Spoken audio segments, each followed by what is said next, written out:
విశాఖ నగరంలో ఎందరో అభాగ్యులకు సేవలందిస్తున్న సంపూర్ణ వికలాంగుల సేవా సంస్థకు అన్ని విధాల సహాయ సహకారాలు అందిస్తారని దక్షిణ నియోజకవర్గం ఎమ్మెల్యే వంశీకృష్ణ శ్రీనివాస్ హామీ ఇచ్చారు. అలాగే మానవతావాదులు ముందుకు వచ్చి ఆ సంస్థకు అండగా నిలవాలని పిలుపునిచ్చారు. జిల్లా పరిషత్ సమీపంలో గల సంపూర్ణ వికలాంగుల సేవా సంస్థను సందర్శించిన ఎమ్మెల్యే అక్కడ నూతనంగా ఏర్పాటు చేసిన పాపడ్ డ్రైయింగ్ మిషన్ ను ప్రారంభించారు. ప్రత్యేక ప్రతిభావంతులు తయారు చేస్తున్న వివిధ రకాల వంటకాలు, దుస్తులను పరిశీలించిన ఎమ్మెల్యే వారితో మాట్లాడి యోగక్షేమాలు అడిగి తెలుసుకున్నారు. ఈ సందర్భంగా మీడియాతో మాట్లాడుతూ వికలాంగులు తయారు చేస్తున్న వస్తువులు, వారి శక్తి సామర్థ్యాలు అమోఘమని కొనియాడారు. ఇకపై తాను అవసరమైన వస్తువులు అక్కడే కొనుగోలు చేసి వారిని అన్ని విధాల ప్రోత్సహిస్తానని చెప్పారు.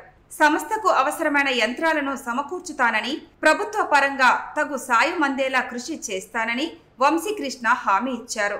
నగరానికి చెందిన ప్రముఖులు, మీడియా ప్రతినిధులు సంపూర్ణ సంస్థలలో గల అభాగ్యులను ఆదుకోవాలని విజ్ఞప్తి చేశారు. ప్రతిఫలం ఆశించకుండా గొప్ప సంస్థను నిర్వహిస్తున్న రాజేశ్వరి, మూర్తి తదితరులను ఆయన అభినందించారు. ఇక్కడ ఫిజికల్ హ్యాండిక్యాప్డ్ ఉన్నటువంటి వాళ్ళు చాలా మంది ఇక్కడ రాజేశ్వరి మేడం గారు, మా మూర్తి గారు వీళ్ళందరూ కూడా ఆర్గనైజ్ చేస్తున్నారు. మెయిన్ రాజేశ్వరి గారు వాళ్ళందరినీ కూడా ఒక యూనిట్గా తీసుకొని వాళ్ళని చూస్తేనే మనకు జాలేస్తుంది. కాళ్ళు లేకుండా, కొంతమంది చేతులు లేకుండా హ్యాండీక్రాఫ్ట్తో వాళ్ళు తయారు చేస్తున్న వస్తువులు చూస్తే మనకు కన్నీళ్ళు వస్తాయి. ఇక్కడ కొవ్వొత్తుల దగ్గర నుంచి దాదాపుగా ఒక 50-60 ఐటమ్స్ వాళ్ళు తయారు చేస్తూ ఉన్నారు.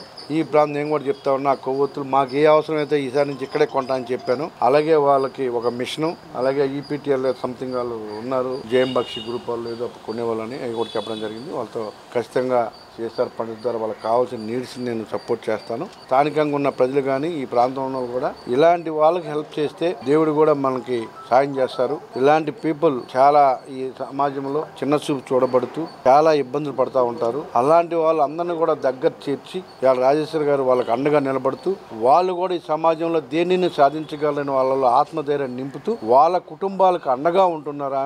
ఆమెకి మనస్ఫూర్తిగా ధన్యవాదాలు. ఆ దేవుడు అష్టైశ్వర్యాలు ఇవ్వాలని ఆమెను దీవించాలని చెప్పేసి నేను కోరుకుంటున్నా. భవిష్యత్తులో ఈ ఇన్స్టిట్యూట్కి సంబంధించి ఎక్కడ ఏ హెల్ప్ కావాలన్నా నా వంతు నేను సహకరిస్తాను.